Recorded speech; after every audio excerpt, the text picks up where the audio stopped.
বাস্তবায়ন কঠিন হবে জেনেও ঐক্যমত্যের স্বার্থে অনেক বিষয়ে রাজনৈতিক দলগুলোর স্বার্থে বিএনপি একমত হয়েছে, এমন মন্তব্য করেছেন বিএনপির মহাসচিব মির্জা ফখরুল ইসলাম আলমগীর। তিনি বলেন, ঐক্যমত্য কমিশনে এমন সব প্রস্তাব আসছে যা অবাস্তব। স্বৈরাচার এবং ফ্যাসিবাদ রুখতে বিএনপি স্বৈরাচার বলেও জানান তিনি। গুলশানে সংবাদ সম্মেলনে এসব কথা বলেন তিনি। স্বৈরাচার ও ফ্যাসিবাদের পুনরুত্থান রোধে আমরাই সবচেয়ে সক্রিয়। বহু সংস্কার প্রস্তাবে শুধুই ঐকমত্য প্রতিষ্ঠার স্বার্থে আমরা একমত হয়েছি, যেগুলি বাস্তবায়ন অত্যন্ত দুরূহ।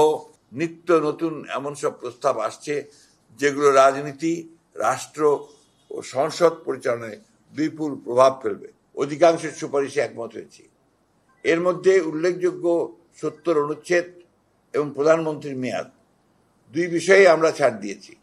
বিশেষ করে প্রধানমন্ত্রীর মেয়াদ নির্দিষ্ট করে দেওয়ার বিধান বিশ্বের কোথাও না থাকার পরেও ঐকমত্য প্রতিষ্ঠার স্বার্থে আমরা সম্মত হয়েছি।